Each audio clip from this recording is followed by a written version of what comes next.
Hello everyone, नमस्ते। तो पिछली वीडियो में हमने यूनिट 6 के ऊपर क्वेश्चंस डिस्कस करे थे। अगर आपने वो वीडियो नहीं देखी है तो उसका लिंक मैं ऊपर आई बटन में डाल दूँगी, आप वो वीडियो भी देख सकते हो। तो यूनिट 6 आपको पता है कि इंडियन कॉन्स्टिट्यूशन एंड इकोनॉमी पे है, यानी भारत का संविधान और अर्थव्यवस्था के ऊपर। उसी तरीके से आज मैं यूनिट 4 के ऊपर क्वेश्चंस लेके आई हूँ। यूनिट 4 जो है वो है पीपल एंड एनवायरनमेंट के ऊपर, यानी कि मानव और हमारा पर्यावरण उसके ऊपर है। तो ये पूरी यूनिट भी 4 भागों में डिवाइडेड है। काफ़ी लोग ये क्वेश्चंस पूछ रहे थे कि उनको नहीं समझ में आ रहा कि इस यूनिट की तैयारी कैसी की जाए। तो उसको मद्देनज़र रखते हुए मैं ये वीडियो लेके आई हूँ। ये जो क्वेश्चंस मैंने लिए हैं वो मैंने प्रीवियस ईयर क्वेश्चन पेपर्स में जिस तरीके के क्वेश्चंस पूछे गए थे उस हिसाब से क्वेश्चंस लेके आई हूँ। तो आज जो हम लोग क्वेश्चंस डिस्कस करेंगे वो पहला जो सब टॉपिक है, यानी कि पीपल एंड एनवायरनमेंट इंटरेक्शन के ऊपर होगा। दोनों ही लैंग्वेजेस में मैं क्वेश्चंस डिस्कस करूँगी। क्वेश्चंस जो आप देख सकते हैं वो इंग्लिश में लिखे हैं, पर मैं पूरा कोशिश करूँगी कि इसका हिंदी में भी संवाद करूँ। तो आइए चलिए पहले क्वेश्चन को डिस्कस करते हैं। तो जो पहला क्वेश्चन है वो ये है, the organisms who can synthesise their food by interacting with the environment are called. Basically question ये पूछ रहा है कि जो जीव होते हैं वो अपने पर्यावरण से अपने भोजन को संश्लेषित कर लेते हैं, उन जीवों को क्या बोलते हैं। तो यहाँ पे 4 ऑप्शंस दिए हुए हैं, heterotrophs, autotrophs, self dependent and consumers. Basically आपको ये 2 टर्म्स पता होने चाहिए। जो ऑटोट्रॉफ्स होते हैं वो अपना खाना खुद बनाते हैं। तो ये जो होता है ये होते हैं प्लांट्स, है ना। सनलाइट से, कार्बन डाइऑक्साइड से जो उनके पास जो फोटोसिंथेसिस होता है उसकी मदद से वो सनलाइट को यूज़ करते हुए वे अपना खाना खुद बनाते हैं। जबकि जो हेट्रोट्रॉफ्स होते हैं वो दूसरों से खाना कंज्यूम करते हैं, है ना। तो इसलिए इस क्वेश्चन का जवाब हो जाएगा ऑटोट्रॉफ। ऑटोट्रॉफ और हेट्रोट्रॉफ का हिंदी में क्या बोलते हैं ये तो मुझे नहीं पता, पर आई होप ये टर्म्स हिंदी में भी यूज़ होते होंगे। तो ऑटोट्रॉफ्स वो होते हैं जो अपना खाना, अपना जो भोजन होता है वो पर्यावरण की मदद से खुद संश्लेषित करते हैं। ठीक है, तो इसका आंसर हो जाएगा ऑटोट्रॉफ्स। नेक्स्ट क्वेश्चन है, the amount of energy as it passes on from one trophic level to other in an ecosystem. Basically question ये पूछ रहा है कि एक पारिस्थितिकी तंत्र में जो ऊर्जा की मात्रा होती है वो एक ट्रॉफिक लेवल से दूसरी ट्रॉफिक लेवल तक जब जाती है तो वो मात्रा घटती है, बढ़ती है, सेम रहती है, या फिर उसका कुछ नहीं होता। बेसिकली क्या होता है, अब आप एक फूड चेन समझिए। जैसे कि ये प्लांट्स हैं, प्लांट्स को खाने वाला चूहा है ना। चूहे को खाने वाला एक सांप है, और सांप को खाने वाला जो है वो एक हॉक है, चील है। ठीक है, तो बेसिकली जब एनर्जी नीचे के लेवल से ऊपर के लेवल तक ट्रांसफ़र होती है तो एनर्जी घटती चली जाती है। ठीक है, यानी कि नीचे के लेवल में जो ऑटोट्रॉफ के लेवल होते हैं, जो प्लांट्स के लेवल होते हैं, यहाँ पे एनर्जी सबसे ज़्यादा होती है। और धीरे धीरे करके जैसे जैसे दूसरे जो प्राणी होते हैं, जीव होते हैं, जब वो उस एनर्जी का कंज्यूम करते हैं तो धीरे धीरे ऊपर के लेवल तक जाते जाते ये जो एनर्जी है, जो ऊर्जा है, वो डिक्रीज़ होती जाती है। इसीलिए इस क्वेश्चन का जवाब हो जाएगा इट डिक्रीजेस। यानी कि जो ऊर्जा की मात्रा है, जब वो एक ट्रॉफिक लेवल से दूसरे ट्रॉफिक लेवल तक जाती है तो उसकी मात्रा डिक्रीज़ हो जाती है। तो इसका आंसर हो जाएगा बी, इट डिक्रीजेस। तीसरा क्वेश्चन है, in which of the following the maximum plant diversity is found. ठीक है, क्वेश्चन ये पूछ रहा है कि निम्नलिखित में से किसमें अधिकतम पादप विविधता पाई जाती है। ठीक है, तो जो प्लांट डाइवर्सिटी है, जो पादप विविधता है, वो सबसे ज़्यादा कौन से इकोसिस्टम में या फिर कौन से एरिया में पाई जाती है। तो इसमें जो ऑप्शंस दिए हुए हैं वो है tropical evergreen forest, tropical moist deciduous forest यानी कि उष्ण कटिबंधीय सदाबहार वन, या उष्ण कटिबंधीय नम पर्णपाणी वन। तो बेसिकली इसका आंसर है ए, ट्रॉपिकल एवरग्रीन फॉरेस्ट। तो अब ये जो होते हैं एवरग्रीन फॉरेस्ट जो ट्रॉपिकल होते हैं, अगर ये हमारी अर्थ है और ये हमारा इक्वेटर है यानी कि 0 डिग्री, तो जो इक्वेटर के पास वाला एरिया होता है वो होता है ट्रॉपिकल एरिया, ठीक है। और यहाँ पे एवरग्रीन फॉरेस्ट पाए जाते हैं, यानी कि एवरग्रीन इसे इसलिए बोलते हैं क्योंकि इनमें कभी भी मतलब ये हमेशा एवरग्रीन रहते हैं, ठीक है। इसमें कभी भी जो पत्ते गिराते हैं ट्रीज़, वो हमेशा पूरी तरीके से ख़त्म नहीं हो जाते, इसलिए इनको एवरग्रीन फॉरेस्ट बोलते हैं। तो जो ट्रॉपिकल एवरग्रीन फॉरेस्ट होते हैं, क्योंकि यहाँ पे बहुत ज़्यादा रेन होती है, मैक्सिमम रेन होती है, और टेम्परेचर भी यहाँ पे बहुत अच्छा खासा होता है, इस वजह से जो फेवरेबल कंडीशंस हैं, जो कंडीशंस हैं वो बहुत अच्छी हैं डाइवर्सिटी के लिए। इस वजह से यहाँ पे जो प्लांट डाइवर्सिटी है वो सबसे ज़्यादा पाई जाती है, यानी कि जो पादप जो विविधता है वो एवरग्रीन फॉरेस्ट में सबसे ज़्यादा पाई जाती है। तो इसका आंसर हो जाएगा ट्रॉपिकल एवरग्रीन फॉरेस्ट, ठीक है। दूसरी बात, नेक्स्ट क्वेश्चन पे आने से पहले एक बात बता दूं कि पहली बात कि अगर आपको टेस्ट सीरीज़ अवेल करनी है तो टेस्ट सीरीज़ चल रही हैं, आप जल्द से जल्द उसे अवेल कर सकते हो। तो टेस्ट सीरीज़ को अवेल करने के लिए या तो आप मेल कर सकते हो हमें, या फिर आप इंस्टाग्राम पे भी उसकी इंक्वायरी कर सकते हो। बहुत ही नॉमिनल प्राइस पे टेस्ट सीरीज़ है और एग्ज़ाम में आपको बहुत मदद करेगी। नेक्स्ट पॉइंट जो मुझे बोलना था वो ये था कि टेलीग्राम पे मैं रोज़ ही क्वेश्चंस पोल कर रही हूँ। क्वेश्चंस वहाँ पे डालने का फ़ायदा ये है कि आपके पास एक पूरा ब्यौरा रहता है कि ये क्वेश्चंस इंपॉर्टेंट हैं। आपको कहीं पे भी कोई PDF डाउनलोड करने की ज़रूरत नहीं है, कुछ करने की ज़रूरत नहीं है। आप बस टेलीग्राम खोलो और शुरू से लेके अभी तक जितने भी क्वेश्चंस मैंने वहाँ पे डाले हैं आप सबको रिवाइज़ कर सकते हो बहुत ईजीली। तो टेलीग्राम चैनल फ्री है, तो आप ईजीली उसको टेलीग्राम ऐप पे जाके अगर आप हिस्टोरिया एग्ज़ाम प्रेपरेशन डालोगे वहाँ पे तो उससे वो जो मेरा चैनल है वो खुल जाएगा। तो आप उसको खोल के उसको सब्सक्राइब कर सकते हो और उसके थ्रू आप सारे ही क्वेश्चंस रिवाइज़ कर सकते हो, ठीक है। तो ये 2 चीज़ें जो मुझे आपको बतानी थी वो मैंने बता दी। नेक्स्ट क्वेश्चन है कि जो रेड डेटा बुक है it gives information about species which are, ठीक है। तो जो क्वेश्चन पूछ रहा है वो ये है कि जो रेड डेटा बुक है वो किन प्रजातियों के बारे में जानकारी देता है। तो आपको समझना चाहिए कि जो रेड डेटा बुक है ये एंडेंजर्ड स्पीशीज़ के बारे में जानकारी देता है, यानी कि जो लुप्त प्राय जो जीव हैं जो इस खतरे में है कि उनकी पॉपुलेशन एकदम से ख़त्म होने वाली है, जिनकी पॉपुलेशन या संख्या दुनिया में बहुत कम रह गई है, उनके बारे में, उन जीवों के बारे में जो इन्फॉर्मेशन है वो रेड डेटा बुक से निकलती है। तो इसलिए इसका आंसर हो जाएगा बी, एंडेंजर्ड। नेक्स्ट क्वेश्चन है, if the amount of energy और biomass or the population of organisms at successive trophic levels is plotted as horizontal bars, one above the other, it produces a। Basically ये पूछ रहा है कि यदि ऊर्जा या बायोमास की मात्रा या क्रमिक ट्रॉफिक स्तरों पर जीवों की आबादी को एक के ऊपर एक क्षैतिज पट्टियों के रूप में प्लॉट किया जाए तो वो क्या कौन सी शेप बन जाएगी, है ना। तो बेसिकली ये है कि आपको मालूम है कि अगर हम लोग, अभी मैंने आपको बताया कि अभी हमने वो एग्जाम्पल पढ़ा कि यहाँ पे अगर प्लांट है, प्लांट को अगर रैट ने खाया, चूहे ने खाया, और रैट को सांप ने खाया, और सांप को अगर हॉक ने खाया, है ना। तो जो एनर्जी है वो नीचे से ऊपर के लेवल की तरफ वो एनर्जी बढ़ती चली जाएगी, है ना।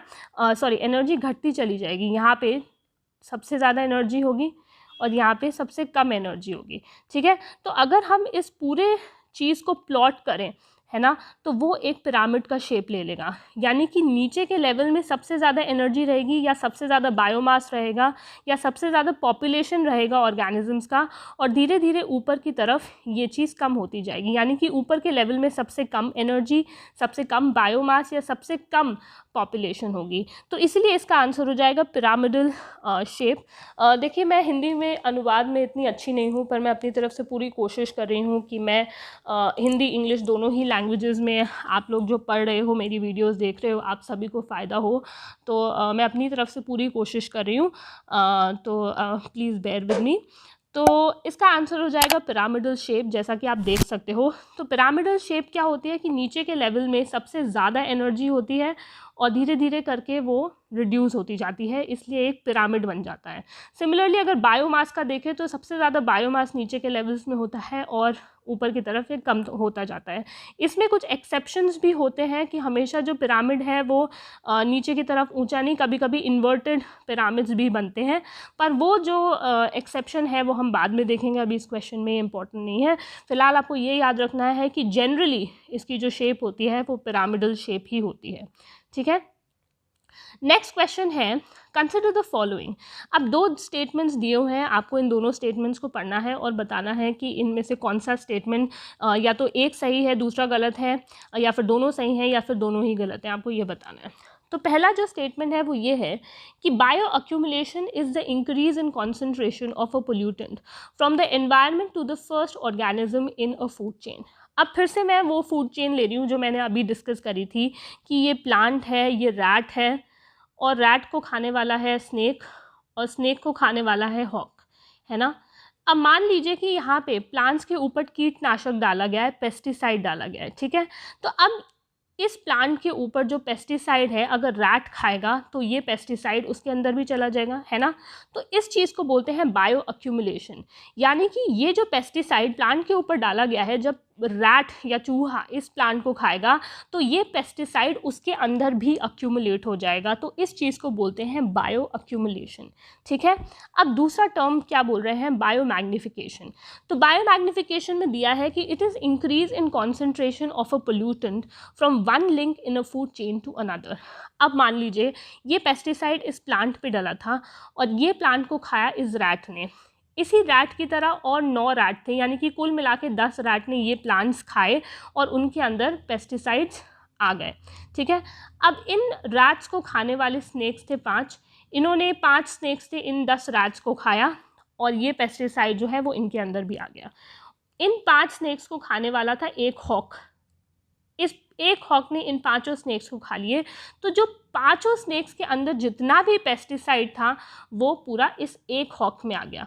तो इसे बोलते हैं बायो मैग्निफिकेशन, यानी कि पेस्टिसाइड की मात्रा पहले लेवल पे कम होती है, ठीक है, पर धीरे धीरे करके जैसे जैसे करके फूड चेन बढ़ती जाती है, सबसे ज़्यादा जो पोल्यूटेंट होता है, जो सबसे ज़्यादा प्रदूषक होता है, वो सबसे ज़्यादा आखिरी वाले मेंबर पे मिलता है, यानी कि जो लास्ट इंसान होता है फूड चेन का, उसमें सबसे ज़्यादा प्रदूषक पाया जाता है एक फूड चेन में। तो इस चीज़ को बोलते हैं बायो मैग्निफिकेशन, यानी कि ये मैग्नीफाई होता जा रहा है, यानी कि एक लेवल से दूसरे लेवल पे हम जैसे जैसे जा रहे हैं पोल्यूटेंट की मात्रा ऊपर वाले लेवल्स पे बढ़ती चली जा रही है। ठीक है, तो इसी प्रोसेस को बोलते हैं बायो मैग्निफिकेशन। तो इसमें हमने दोनों स्टेटमेंट्स पढ़े और दोनों ही स्टेटमेंट्स बिल्कुल सही हैं, इसलिए इसका आंसर हो जाएगा बोथ ए एंड बी, यानी कि बायो अक्यूमुलेशन की भी जो डेफिनेशन दी है वो भी सही है और बायो मैग्निफिकेशन की भी जो डेफिनेशन दी है वो भी सही है। ठीक है, अब नेक्स्ट क्वेश्चन पे आते हैं। What term denotes the organisms getting their food from others? देखिए मैं इतनी मेहनत कर रही हूँ आप लोगों के लिए, तो मैं उम्मीद कर सकती हूँ कि आप लोग कमेंट्स करेंगे अच्छे अच्छे और मुझे मेरी वीडियो को लाइक करेंगे, मुझे प्रोत्साहित करेंगे ताकि मैं और वीडियोस भी फ्यूचर में लेके आ सकूँ। ठीक है, तो प्लीज़ लाइक द वीडियो और जितना भी हो सके आप अपने फ्रेंड्स के साथ शेयर करिए जो भी इस एग्ज़ाम के लिए तैयारी कर रहे हैं, ताकि सबको इसका बेनिफिट मिल पाए। अब नेक्स्ट क्वेश्चन है, what term denotes the organisms getting their food from others. ठीक है, तो क्वेश्चन ये पूछ रहा है कि वो क्या शब्द है जो दूसरों से अपना भोजन प्राप्त करने वाले जीवों के लिए यूज़ किया जाता है। ठीक है, तो जब अभी हमने ऑटोट्रॉफ की डेफिनेशन दी थी, ऑटोट्रॉफ क्या होते हैं, जो अपना भोजन खुद संश्लेषित करते हैं पर्यावरण की मदद से, तो इसमें आ जाते हैं प्लांट्स वगैरह, है ना। और हेट्रोट्रॉफ्स क्या होते हैं, हेट्रोट्रॉफ्स जो होते हैं जो दूसरों के ऊपर डिपेंडेंट होते हैं अपने खाने के लिए, जो लोग दूसरों से अपना खाना कंज्यूम करते हैं, तो इसका आंसर हो जाएगा हेट्रोट्रॉफ्स। अब इसमें जो बाकी के 3 ऑप्शंस हैं आप वो भी देखोगे तो आपको आंसर समझ में आ जाएगा। ऑटोट्रॉफ लिखा है, प्रोड्यूसर्स लिखा है, सिंथेसाइजर्स लिखा है, ये तीनों ही ऑप्शंस अपने आप में ही एक जैसे हैं। तीनों ही ऑप्शंस दर्शाते हैं कि ये वो ऑर्गेनिजम्स हैं जो अपना भोजन खुद ही संश्लेषित कर लेते हैं, किसी के ऊपर डिपेंडेंट नहीं होते। तो इसका ऑटोमेटिकली आंसर ए हो जाएगा, हेट्रोट्रॉफ्स, जो दूसरों के ऊपर निर्भर होते हैं अपने भोजन के लिए।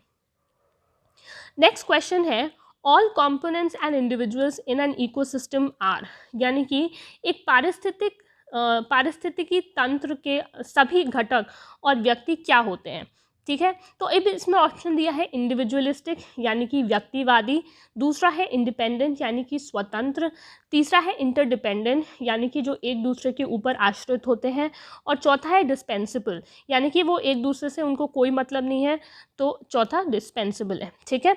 तो इसका आंसर हो जाएगा इंटरडिपेंडेंट।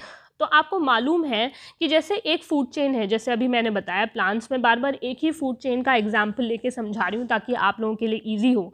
जैसे कि प्लांट्स को खाने वाला रैट है, रैट को खाने वाला स्नेक है, और स्नेक को खाने वाला हॉक है ना। तो अब इसमें सोचिए कि अगर रैट की संख्या कम हो जाती है तो यहाँ स्नेक के पास खाने के लिए कमी हो जाएगी। अगर प्लांट की संख्या कम हो जाती है तो इस पूरी ही फूड चेन को प्रॉब्लम होगी, क्योंकि यहाँ पे फिर रैट्स भी भूखे मरेंगे, स्नेक्स भी भूखे मरेंगे, है ना। क्योंकि जैसे रैट्स की संख्या कम होती जाएगी, स्नेक्स के पास भी खाने के लिए कुछ नहीं बचेगा।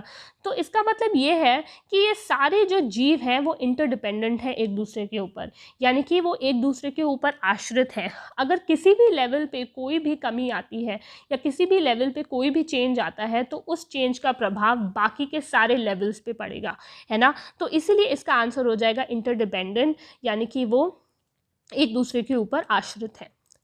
नेक्स्ट क्वेश्चन है a balanced ecosystem is one in which. तो क्वेश्चन है कि एक संतुलित पारिस्थितिकी तंत्र वह है जिसमें सभी स्तरों पर जीवों की संख्या समतुल्य होती है। पहला ऑप्शन ये दिए हुए है कि number of organisms at all levels is equal, या फिर amount of energy synthesised and utilised is equal, यानी कि जो ऊर्जा की मात्रा है जो संश्लेषित हुई है और जो उपयोग में आने वाली है वो दोनों ही इक्वल हैं, ठीक है। तीसरा है amount of biomass at all trophic levels is equal, यानी कि सभी ट्रॉफिक लेवलों पे जो बायोमास है उसकी मात्रा बराबर है। या फिर आखिरी दिया है organisms are interdependent on each other, है ना। तो यानी कि जो ऑर्गेनिज्म है वो एक दूसरे के ऊपर आश्रित हैं। तो इसका आंसर हो जाएगा B, amount of energy synthesised and utilised is equal, यानी कि जो एनर्जी संश्लेषित हुई है और जितनी यूज़ हो रही है वो दोनों ही इक्वल हैं। यानी कि मान लीजिए इतनी एनर्जी संश्लेषित हुई है और इतनी ही अगर कंज्यूम भी हो जाती है तो उसे बोलते हैं बैलेंस्ड इकोसिस्टम, यानी कि एनर्जी उतनी ही है जिसका यूज़ है ना तो कम है ना तो ज़्यादा है। तो इसलिए इसका आंसर हो जाएगा बी, यानी कि amount of energy synthesised and utilised is equal, ठीक है। तो इसका आंसर हो जाएगा बी। अब नेक्स्ट क्वेश्चन है which one is suppose to be the most stable environment, यानी कि सबसे स्थिर पर्यावरण इसमें से कौन सा माना जा सकता है। तो इसमें पूछा है ट्रॉपिकल रेन फॉरेस्ट, उष्ण कटिबंधीय वर्षावन, या फिर टेम्परेट ग्रासलैंड्स, या फिर पहाड़ी इलाके हिली रीजन्स, या फिर डीप सी रीजन्स, गहरे समुद्र के क्षेत्र। तो इसमें आंसर हो जाएगा गहरे समुद्र के क्षेत्र, यानी कि डीप सी रीजन्स। तो आपको मालूम होना चाहिए कि सबसे स्थिर जो पर्यावरण होता है वो, कुछ लोग ये सोच सकते हैं कि ट्रॉपिकल रेन फॉरेस्ट होगा क्योंकि वहाँ पे रेन बहुत अच्छी होती है, वहाँ पे टेम्परेचर बहुत बढ़िया होता है, इस वजह से वहाँ पे डाइवर्सिटी बहुत होती है, जैसे कि हमने पहले क्वेश्चन पे देखा।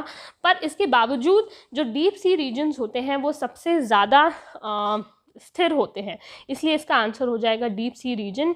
ये सबसे ज़्यादा स्थिर पर्यावरण होते हैं डीप सी रीजन, यानी गहरे समुद्र के क्षेत्र। अब नेक्स्ट क्वेश्चन आता है of the solar energy coming into the biosphere what percentage of it is actually used in photosynthesis, ठीक है। अब ये क्वेश्चन पूछ रहा है कि बायोस्फीयर में आने वाली सौर ऊर्जा का कितना प्रतिशत वास्तव में प्रकाश संश्लेषण में उपयोग किया जाता है, ठीक है। तो आपको मालूम है ये अर्थ है और ये है सन, तो यहाँ से सन की ऊर्जा अर्थ तक आती है, ठीक है। तो ये आपको पता ही होगा कि सन के पास बहुत ऊर्जा है, ठीक है, बिल्कुल इनफाइनाइट ऊर्जा आप उसको बोल सकते हो एक तरीके से। पर इतनी ऊर्जा अर्थ पूरी की पूरी कंज्यूम नहीं कर सकता है। अगर पूरी की पूरी अर्थ के ऊपर ये जो सनरेज है वो अगर हम पूरी कंज्यूम कर लेते तो अर्थ बहुत ही ज़्यादा गर्म हो जाता, है ना। तो हमारा जो अर्थ का एटमॉस्फेयर है वो इस प्रकार से है कि बहुत ज़्यादा हीट अर्थ के अंदर नहीं आ पाती है, जिस वजह से हमारे पास जीने के जो फैक्टर्स हैं वो बिल्कुल सही हैं, है ना। इसलिए अर्थ एक ऐसा प्लैनेट है, इकलौता प्लैनेट है जहाँ पे लाइफ मिलती है, ठीक है। तो इसमें इसमें यही पूछ रहे हैं कि जो सन रेज़ हैं, जो सोलर एनर्जी है, जो सौर ऊर्जा है, जो पूरी की पूरी जो सन अर्थ तक भेजती है, वो कितनी फोटोसिंथेसिस में यूज़ हो जाती है। तो आपको इसका आंसर मालूम होना चाहिए, ये है लेस दैन 1%। यानी कि जितनी भी अर्थ की सौर ऊर्जा है उसका अगर वो 100% है, तो जब वो अर्थ में आती है तो उसका सिर्फ 1% ही हमारे प्लांट्स फोटोसिंथेसिस में यूज़ कर पाते हैं। तो इसका आंसर हो जाएगा लेस दैन 1%। नेक्स्ट क्वेश्चन है, a pesticide which is a chlorinated hydrocarbon is spread on a food crop. ठीक है, ये अब एक हाइपोथेटिकल क्वेश्चन है। हाइपोथेटिकल मतलब आपको एक सिचुएशन दे दी गई है और उस सिचुएशन को समझ के आपको आंसर करना है। तो अब इसमें ये बोल रहे हैं कि एक कीटनाशक है जो एक खाद्य फसल पर डाला गया है। ठीक है, कीटनाशक यानी कि पेस्टिसाइड है, उसे एक खाद्य फसल पर डाला गया है। अब यहाँ पे एक फूड चेन दी हुई है। फूड चेन है कि यहाँ पे प्लांट है, फूड क्रॉप है, फूड क्रॉप को खाने वाला रैट है, और रैट को खाने वाला स्नेक है, और स्नेक को खाने वाला हॉक है। ठीक है, तो अब यहाँ पे पूछ रहे हैं कि in this food chain the highest concentration of pesticide would accumulate in which of the following. यानी कि अगर ये एक फूड चेन है तो यहाँ पे कीटनाशक की उच्चतम सांद्रता कौन से लेवल पे, कौन से ट्रॉफिक लेवल पे पाई जाएगी। ठीक है, तो अब दोबारा से मैं बताती हूँ कि यहाँ पे प्लांट्स हैं, ठीक है, फूड क्रॉप है, उसको खाया रैट ने, उसको खाया स्नेक ने, और स्नेक को खाया हॉक ने। अभी मैंने आपको एक टर्म यूज़ किया था जिसको बोलते हैं बायो मैग्निफिकेशन। याद है, अभी एक क्वेश्चन में मैंने आपको समझाया है। तो बायो मैग्निफिकेशन में हमने क्या पढ़ा था कि प्लांट्स में कोई कीटनाशक डाला गया है, उस कीटनाशक को रैट ने खाया। अब ये 10 रैट हैं, इन 10 के 10 रैट ने ये फूड क्रॉप खाया, और ये पूरा का पूरा जो पेस्टिसाइड है वो इन 10 रैट्स के पेट में चला गया। अब इन 10 रैट्स को खाने वाले हैं 5 स्नेक्स। इन 5 स्नेक्स के जब 10 रैट्स खाए तो ये पूरा का पूरा जो कीटनाशक है वो सिर्फ 5 स्नेक्स में रह गया। ठीक है, अब इन 5 स्नेक्स को खाने वाला है एक हॉक, और पूरा का पूरा जितना भी पेस्टिसाइड कीटनाशक जो इन स्नेक्स के पेट में था वो चला जाएगा हॉक के पास। तो एक तरीके से जो कीटनाशक की जो मात्रा है वो सबसे ज़्यादा इस एक हॉक में मिलेगी, है ना। इसी को बोलते हैं बायो मैग्निफिकेशन। यानी कि जो कीटनाशक होते हैं उनकी जो मात्रा होती है वो एक लेवल के बाद दूसरे लेवल पे बढ़ती चली जाती है, और इसी प्रोसेस को बोलते हैं बायो मैग्निफिकेशन। इसलिए यहाँ पे पूछ रहा है कि जो कीटनाशक की मात्रा है वो सबसे ज़्यादा किस में होगी, फूड क्रॉप में होगी, स्नेक में होगी, रैट में होगी, या हॉक में होगी। तो इसका आंसर ऑब्वियसली है हॉक, क्योंकि हॉक आखिरी इंसान है या आखिरी जीव है इस फूड चेन में, और सबसे ज़्यादा कीटनाशक उसी में जाके अक्यूमुलेट हो जाएगा। तो ये बायो मैग्निफिकेशन का एक कॉन्सेप्ट है जो आपको याद रखना है। तो सबसे ज़्यादा जो नुकसान होगा, सबसे ज़्यादा जो कीटनाशक जिसके ऊपर आएगा वो होगा हॉक। ठीक है, जो आखिरी जीव है फूड चेन का। ठीक है, अब नेक्स्ट क्वेश्चन और आज का आखिरी क्वेश्चन है, what forms the first trophic level in any ecosystem. ठीक है, ट्रॉफिक लेवल क्या होते हैं, जैसे कि इस एग्जाम्पल पे ही हमने देखा कि जो प्लांट है वो पहला ट्रॉफिक लेवल है, जो रैट है वो दूसरा ट्रॉफिक लेवल है, जो स्नेक है वो तीसरा ट्रॉफिक लेवल है, और चौथा जो है हॉक वो चौथा ट्रॉफिक लेवल है। एक के बाद एक जो ट्रॉफिक लेवल है, जैसे कि यहाँ पे प्लांट्स आ जाएंगे पहले ट्रॉफिक लेवल में, दूसरे ट्रॉफिक लेवल पे रैट आ जाएंगे, तीसरे ट्रॉफिक लेवल पे जो स्नेक आ जाएंगे, और चौथी ट्रॉफिक लेवल पे आ जाएगा हॉक, है ना। तो ये यहाँ पे पूछ रहे हैं कि किसी भी इकोसिस्टम में फर्स्ट ट्रॉफिक लेवल पे कौन से जीव रहते हैं। तो इसका आंसर बहुत ही सरल है, हम देख ही चुके हैं। हमेशा पहला जो ट्रॉफिक लेवल होता है वो प्लांट से ही बना होता है, क्योंकि प्लांट्स ही ऐसे जीव हैं जो सनलाइट यूज़ करके, फोटोसिंथेसिस के प्रोसेस से वो सनलाइट यूज़ करके अपना भोजन खुद बना सकते हैं, यानी कि ऑटोट्रॉफ होते हैं, है ना, जो हम लोग ऑलरेडी ऑटोट्रॉफ की डेफिनेशन देख चुके हैं। तो ये जो ऑटोट्रॉफ होते हैं ये हमेशा जो फर्स्ट ट्रॉफिक लेवल होता है उसको बनाते हैं। तो इसका आंसर हो जाएगा प्लांट्स। तो आज की वीडियो में बस इतना ही। आई होप आपको वीडियो अच्छी लगी होगी, आपको समझ में आई होगी, कॉन्सेप्ट्स आपको समझ में आए होंगे। ऐसी मैं और वीडियोस लाती रहूँगी। पीपल एंड एनवायरनमेंट की एक और वीडियो मैं पहले ही ला चुकी हूँ, तो आप लोग उस वीडियो को भी देख सकते हो। तो आज के लिए बस इतना ही। मैं नेक्स्ट वीडियो में मिलते हैं। So until next time, take care, bye bye.